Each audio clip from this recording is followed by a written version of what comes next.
The sky above Earth was quiet. After the invasion, nothing moved, nothing flew. Cities stood empty, buildings broken and burned. The air carried a strange silence.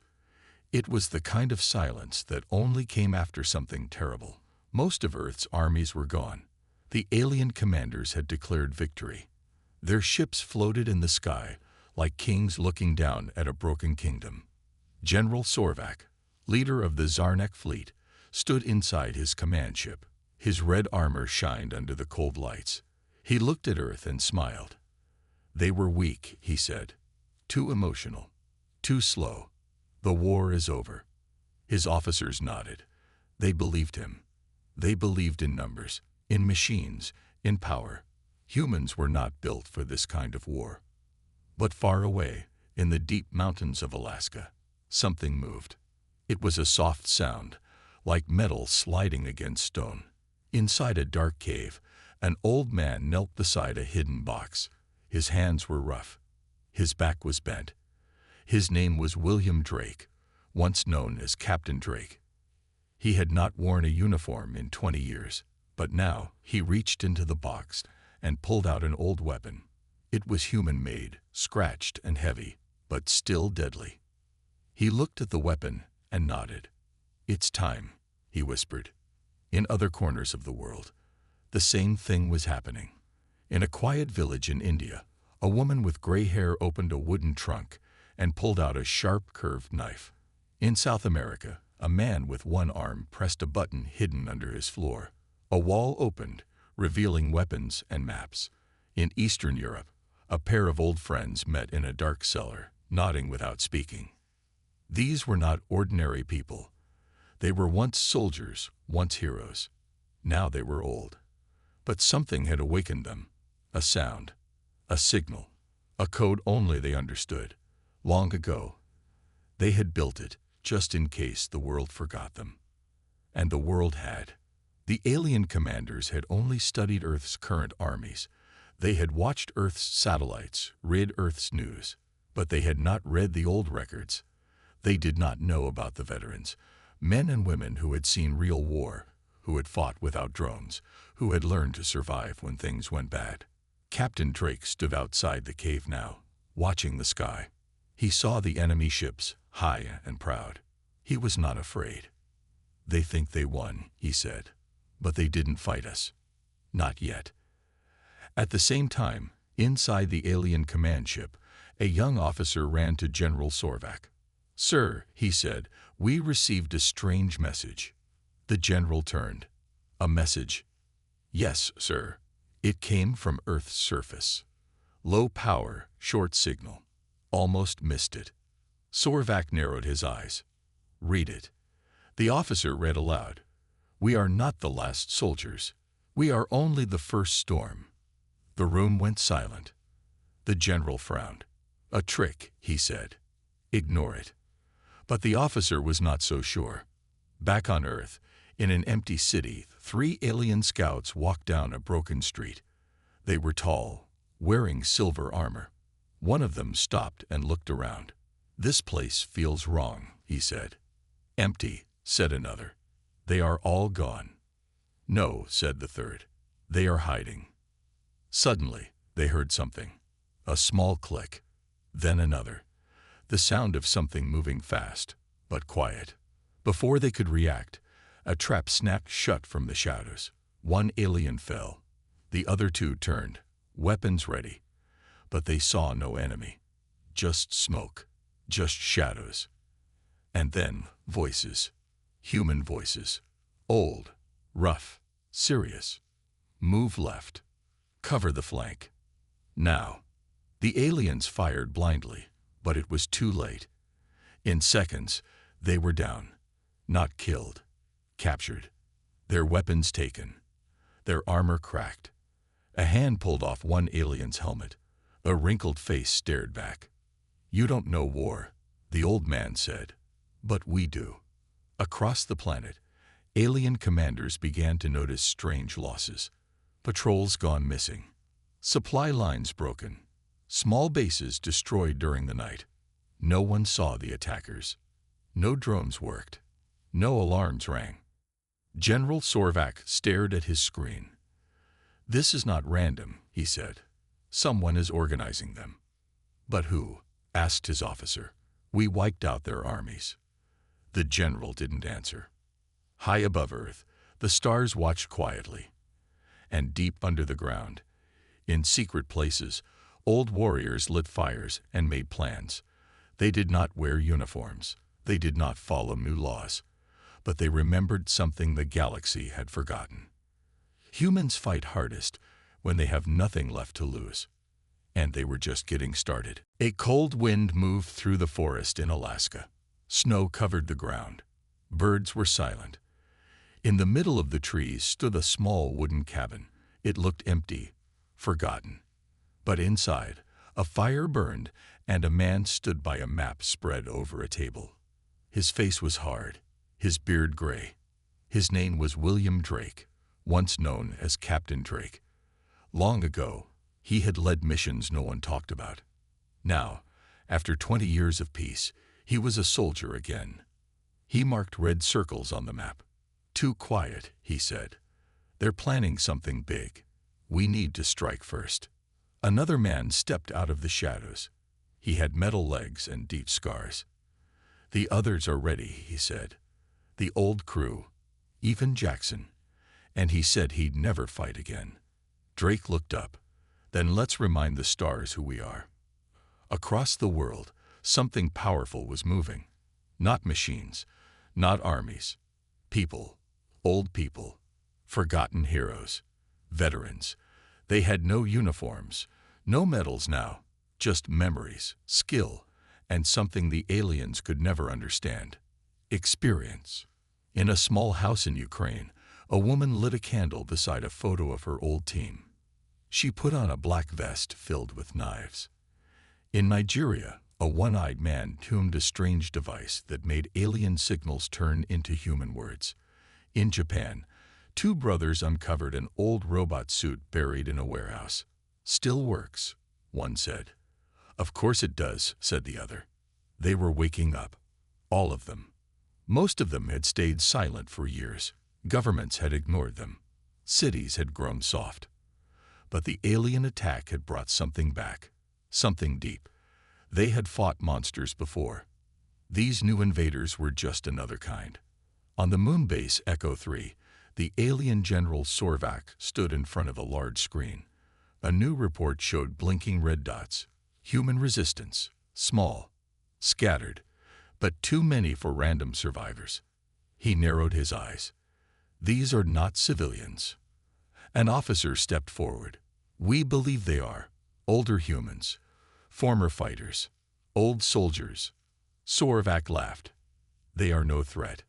But deep down he felt a chill, because he remembered a name he once saw in a hidden file. Drake. A name spoken by other commanders in whispers. A ghost from Earth's past wars. The kind of enemy that didn't lose, even when he did. In a quiet bunker under the mountains, Captain Drake stood before his people. 40 men and women. Some walked with canes. Others had cybernetic arms or scars on their faces. All of them had the same look in their eyes. Calm, focused, unafraid. "We are not young," Drake said, "but we are ready. We've waited for this. And they think we're too old to fight." He looked around. "Let them believe it. It's our advantage." Someone chuckled. "They won't laugh long." Drake pointed to the map. "Tonight, we take their comm station. No messages in or out. After that, we spread. Small teams. Hit and vanish. Show them what fear feels like." At the alien comm station, 2 guards stood outside, bored. One looked up at the stars. "Humans are finished," he said. The other nodded. Nothing but dust and silence now. Then they heard a whistle. Soft, human. Before they could turn, smoke filled the air. Red lights flashed. Something fast moved through the fog. Too fast for their eyes. One was hit in the leg. The other tried to run but fell into a trap hidden under the snow. The veterans moved like shadows. They used no alien tech, Only old tools, human-made. Wires, gas, knives, explosives that didn't give off signals.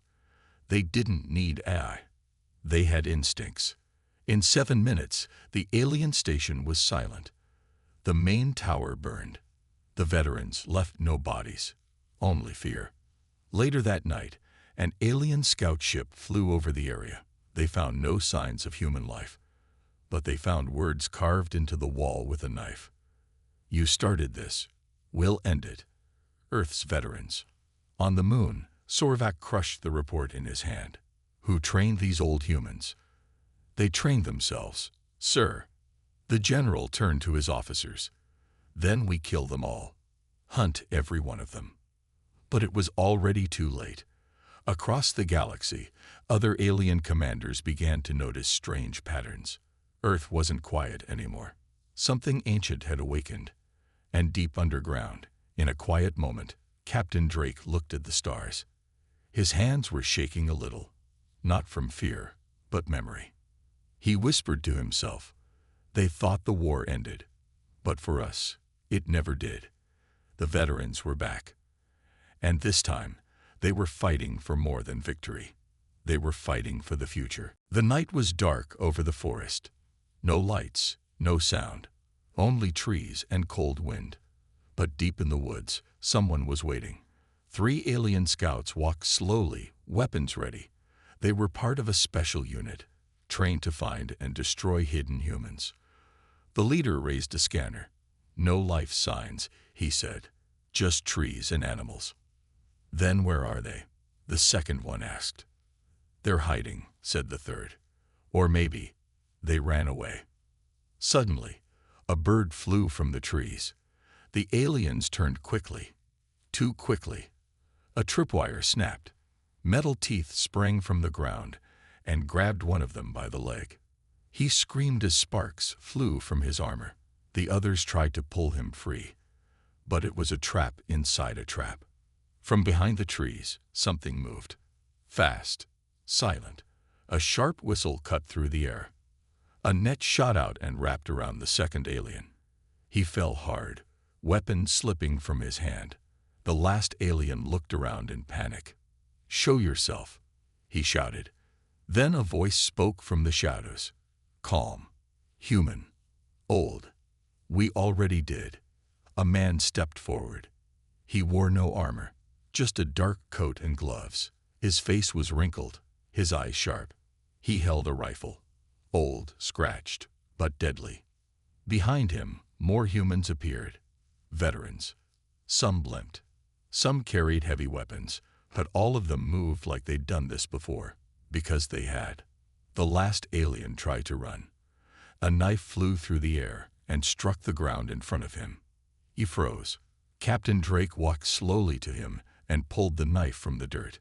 "Tell your commanders," he said, "this is not their world." The alien nodded, eyes wide with fear. "Now go." The alien ran into the trees, falling twice, but not looking back. Later, in the alien command ship above Earth, General Sorvak stared at a report. 5 scouts lost, he said. 1 escaped. All elite units. His officer nodded. Same pattern as before. No sound. No energy signal. No warning. Sorvak clenched his fist. "These humans, they fight like ghosts." "Not just ghosts, sir," said the officer. "Veterans." The word made the room quiet. Sorvak looked at the map of Earth. Red circles appeared where alien patrols had vanished. There were too many now to ignore. They must be stopped. He walked to the center of the room and raised his voice. "I want them hunted. I want them feared. And if you capture one, break them."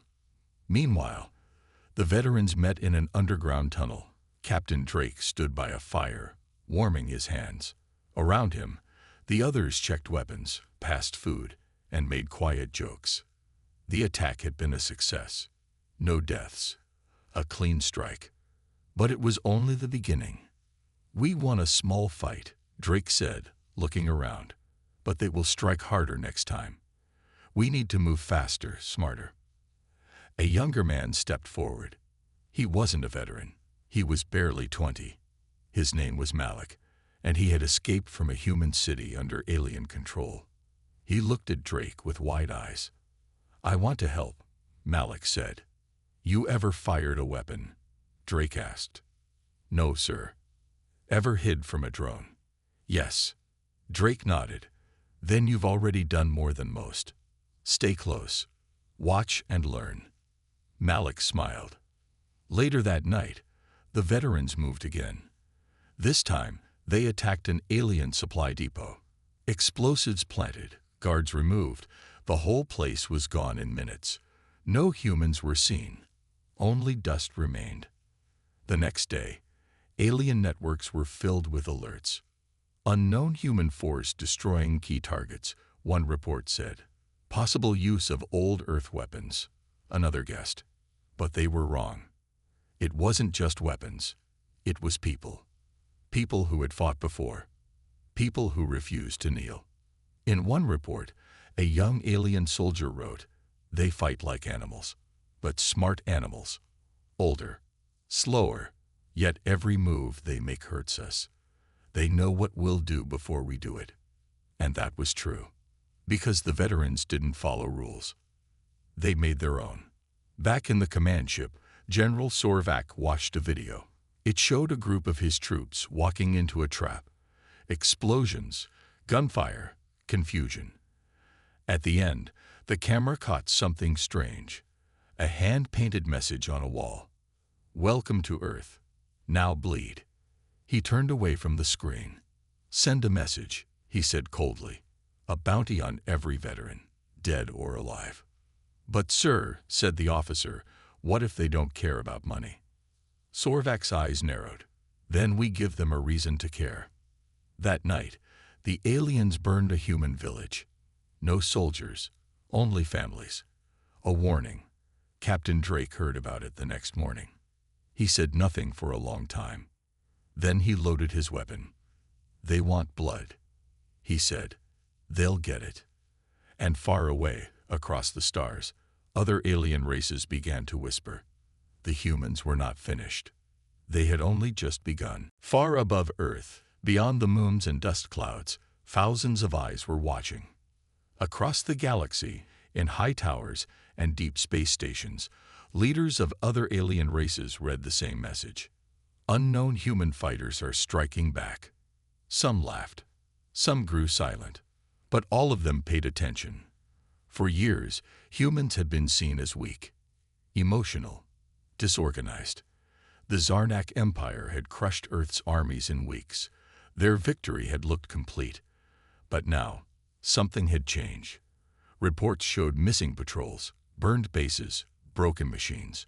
Not from bombs dropped from the sky, but from quiet attacks, close combat, and clever traps. And worse, it wasn't just survival. It was strategy. In the meeting chambers of the Ura Coalition, a tall alien with glowing eyes stood before a giant screen. "This isn't rebellion," she said. "It's revenge." Another council member leaned forward. "But Earth is broken. Their armies are destroyed." A third replied, "Not all of them. The ones still fighting. They are older, slower, but smarter." Back on Earth, Captain Drake crouched beside a broken alien drone. He pulled wires from its body and tossed them aside. "They watch us," he said. "They're scared now." Beside him, Malik adjusted a small device, a stolen alien signal jammer. "Let them watch," he said. "They'll only see smoke and fire." Drake smiled faintly. "Good. That's what war should look like." The veterans had become shadows. They didn't stay in one place. They moved through forests, cities, tunnels. They struck hard and vanished fast. Alien machines couldn't track them. Alien minds couldn't understand them. And that made the galaxy nervous. In the far systems, rumors began to spread. They say the humans trained for this. They say Earth's old soldiers are back. They say one of them once killed a war beast with a broken knife. Of course, not all stories were true, but the fear was real. On the moon base, General Sorvak stood before a room of his highest officers. He pointed to a screen full of red marks, signs of veteran attacks. "They are not fighting to win battles," he growled. "They are fighting to break us down." He looked around. "And it's working." One officer asked, "Then why not leave Earth? Let them burn in their own ashes." Sorvak slammed his hand on the table. "Because if we retreat, the galaxy will smell weakness, and weakness invites war." He was right. Already, some small alien races were preparing fleets, not to help Earth, but to challenge the Zarnak. If the mighty conquerors of Earth could be pushed back by a few old humans, then perhaps they weren't so mighty after all. In spaceport bars and black market stations, bounty hunters listened to strange news. The veterans were fighting like they had nothing to lose. Some said they didn't sleep. Others said they didn't age. One hunter laughed. "They're just old people with rusty guns." He died 2 days later, ambushed by a woman with white hair and a shotgun made from spaceship parts. Her last words to him were, "Rust still cuts."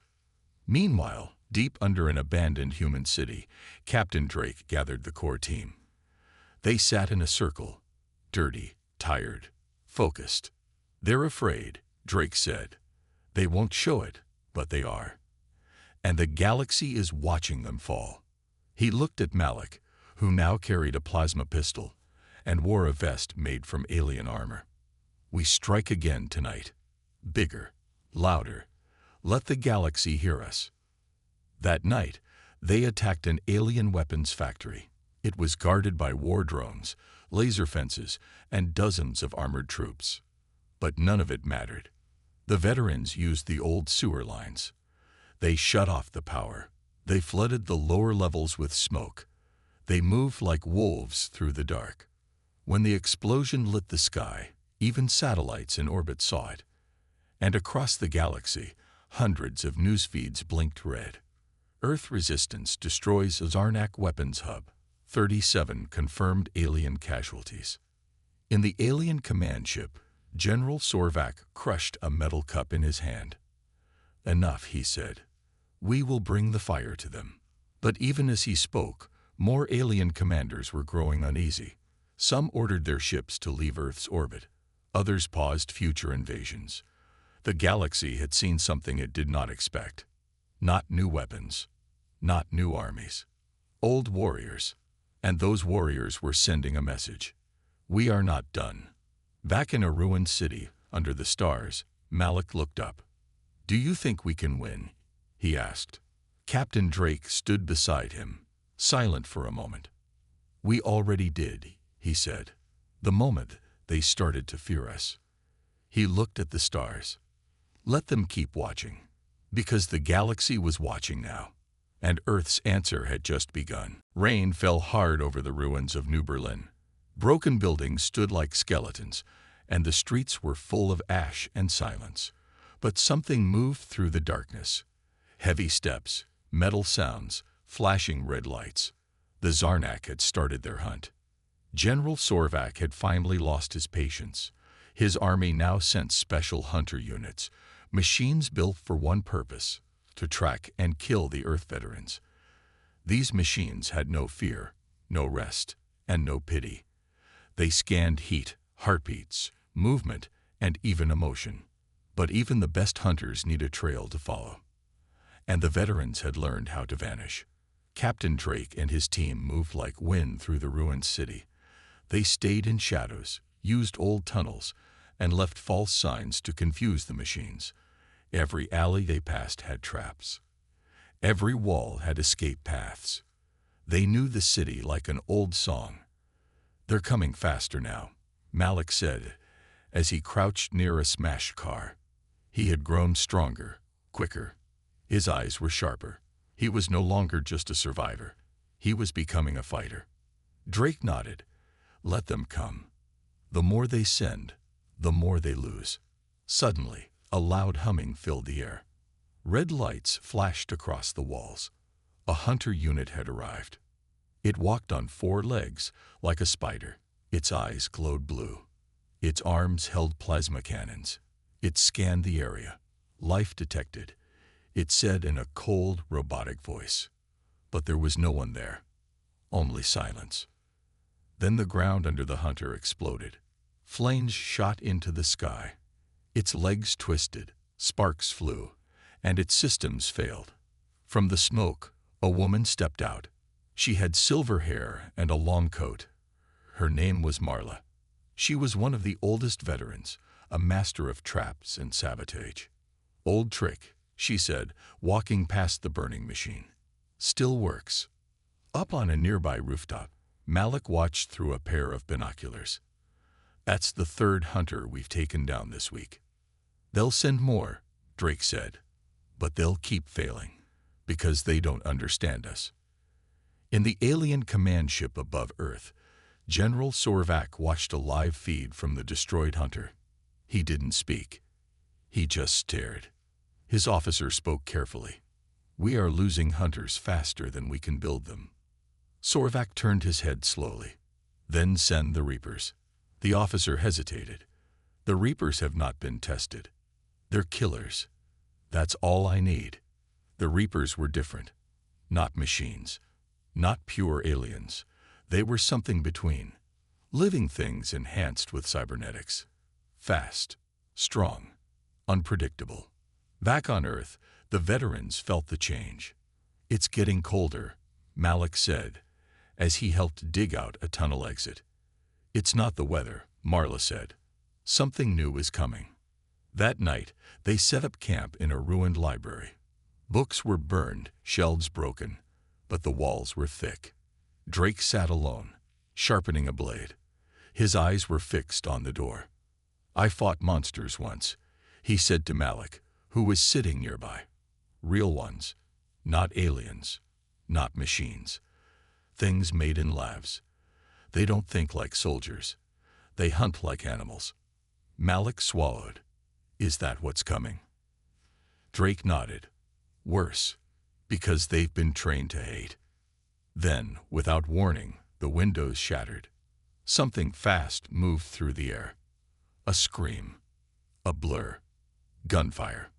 The camp exploded into chaos. Veterans shouted. Bullets flew. One Reaper crashed through a wall, grabbing a fighter and throwing him like a rag doll. Its face was part metal, part flesh, and all rage. "Get out," Drake shouted. "Everyone move." Malik fired his pistol, hitting the Reaper in the chest. It barely flinched. Marla threw a smoke bomb. "Go now." The veterans retreated through the tunnels. Behind them, Reapers howled like wolves. 2 veterans didn't make it out. Hours later, the survivors gathered in an old subway station. Some were hurt. All were angry. "They weren't machines," Malik said. "They bled." Drake looked at the wounded. "We just met a new enemy. Smarter. Faster. But still beatable." Marla wiped blood from her arm. "They want a hunt. We'll give them one." Drake smiled darkly. "We'll lead them right where we want. One step at a time." High above, in alien space, the galaxy watched again. News of the failed hunter units had spread. Now the word Reapers was being whispered. But so was something else. A signal. A message. Earth fights back. It was sent in old code. Human code. From deep space stations, abandoned colonies, and forgotten outposts. Veterans on Mars woke up. Retired commanders on old space cruisers read the signal. Hidden Earth tech bases came online again. The galaxy wasn't just watching anymore. It was choosing sides, and Earth's veterans were no longer alone. The hunt had begun. But soon, the hunters would become the hunted. Smoke still rose from the ruins of the subway station. The veterans had barely escaped the Reapers. 2 of their own were gone, and a third was badly hurt. Captain Drake stood near the tunnel wall, staring at a blood-stained jacket folded on a crate. "We lost good fighters tonight," he said quietly. Around him, the rest of the group stayed silent. Even Malik had no words. His hands were shaking, not from fear, but from anger. "They're too strong," one of the younger fighters muttered. "We can't keep running forever." "No," Drake said. "We're not running anymore." That was the last time. Marla stepped forward. "What's the plan?" Drake looked around. "We turn the game around. We stop reacting. We start hitting them where it hurts." Across the galaxy, messages had already started spreading. Signals in old human code, buried deep, but not forgotten, were being received. Veterans who had once fought in the outer colonies were waking up. Human satellites, once thought destroyed, had begun transmitting again. And somewhere near Saturn's orbit, a ghost ship powered on for the first time in 20 years. Back on Earth, Malik was training harder than ever. Marla showed him how to place traps in ruined buildings. Drake taught him how to read enemy patrol paths just by sound and shadow. "You don't fight harder," Drake told him. "You fight smarter." Malik asked, "Even against Reapers?" Drake nodded, "Especially against Reapers." The veterans had started learning their patterns. The Reapers were strong and fast, but impatient. They charged too quickly. They didn't check corners, and they didn't expect teamwork. So the veterans adapted. The next time a Reaper patrol entered an old parking structure, they didn't find scared humans. They found an ambush. Explosives hidden in walls. Steel cables across hallways. Sniper shots from rooftops. The Reapers fell one by one. And this time, the veterans didn't run. They chased.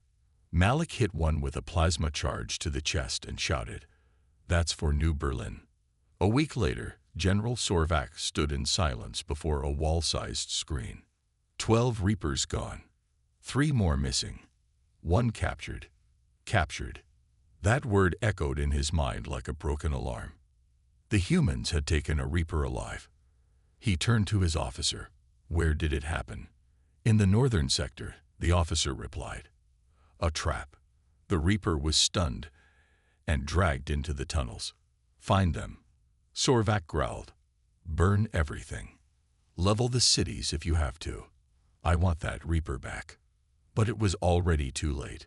In a hidden lab beneath the mountains, the captured Reaper lay chained and surrounded by human engineers and hackers.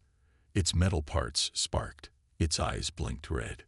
Drake stood near the table, arms crossed. "What can we learn from it?"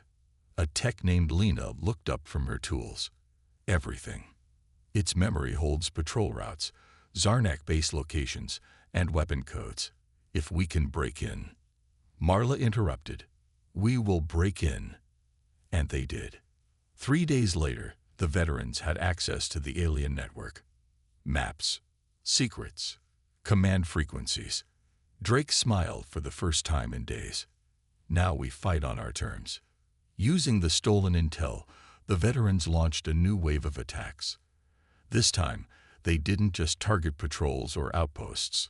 They went after communication hubs, command towers, and fuel lines. Alien forces began to fall back. They were not just being attacked, they were being outmaneuvered. And the galaxy noticed. Across distant planets and colonies, alien leaders watched in silence. The Zarnak Empire had promised control of Earth, a clean, easy victory. But now their ships were burning. Their hunters were dying. Their enemies were rising. In a dark chamber on the planet Euros Prime, an alien warlord clicked his claws on a table. "Perhaps it is time we speak to the humans," he said. In a council room on the moon station Xera 4, an old ambassador whispered, "The Earth is not weak. It is wounded, and now it remembers how to fight." Back on Earth, Malik stood on a rooftop, watching alien ships leave the sky one by one. "Not all, but some. They're leaving," he said. Drake stood beside him, holding a radio. "Not because they want to," he said, "because they're scared." The radio crackled. A voice came through. It was human. Faint, old, but clear. "This is Captain Rise of the Ghost Fleet. We received your signal. Reinforcements arriving in 30 hours. Hold the line." Malik's eyes lit up. "Ghost Fleet. I thought they were just a story." "They were," Drake said, "until now." And across the stars, the galaxy change. The humans were no longer just fighting back. They were turning the tide. The sky above Earth was on fire. Zarnak ships burned as they fell through the atmosphere. Trails of smoke painted long black lines across the clouds. Explosions lit up the night, but it wasn't the end of Earth. It was the beginning of something else. The final stand. On the ground, in the ruins of what used to be the United Nations building, Captain Drake looked up as a bright shape came down from the sky. It wasn't a Zarnak ship. It moved fast, smooth, glowing with blue engines. A human ship. A real one. The Ghost Fleet had arrived. Dozens of long-forgotten human warships had returned, old, silent weapons from a time before the fall. Piloted by veterans, repaired in secret, and hidden in deep space for decades. And now, they were here. The radio buzzed. Captain Drake said a clear voice. "This is Commander Reyes. We've locked on to Zarnak command ships. Give us targets." Drake couldn't help but smile. "Copy that. Ghost Fleet. Welcome home." Around him, the veterans cheered. Malik shouted, "It's working." They came. Marla reloaded her shotgun. "Let's not waste it." The Zarnak panicked. In orbit, General Sorvak screamed orders. "Destroy those ships. I want them out of the sky." But the Ghost Fleet was too fast, too smart. These were warfighters who had seen the worst. They didn't fear the Zarnak. They had prepared for this day for years. And down below, Earth's veterans launched their last plan. "All teams," Drake said over the comms, "this is it. We hit their ground base. We take out their command center. No more hiding. No more running. We finish it now." The attack began at sunrise. From the forests, tunnels, rooftops, and broken cities, fighters rose. Not just old veterans now, but young survivors too. Farmers, builders, students. They had trained, learned, and stood up. This was no longer just a fight for survival. This was payback.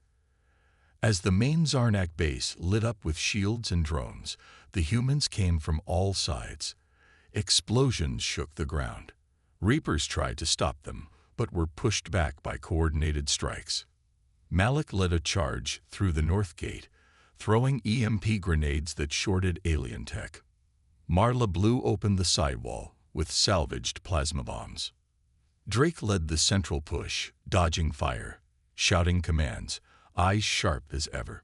Above them, Ghost Fleet ships rained down precision strikes, clearing the skies.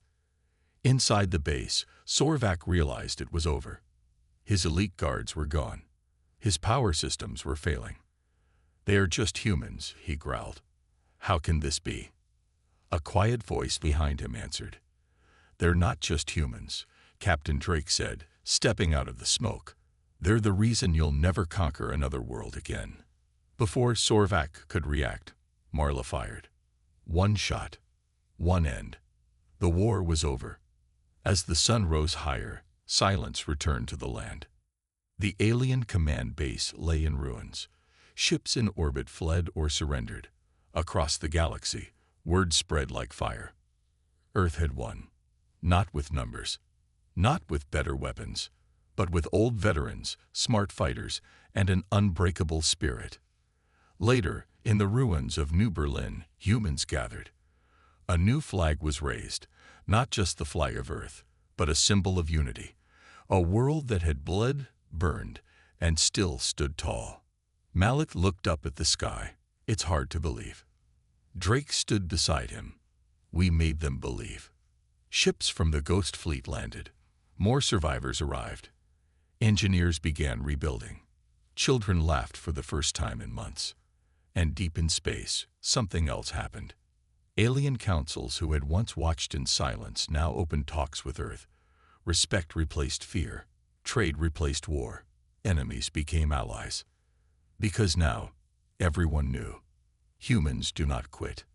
They might fall. They might suffer. But in the end, they rise. Always.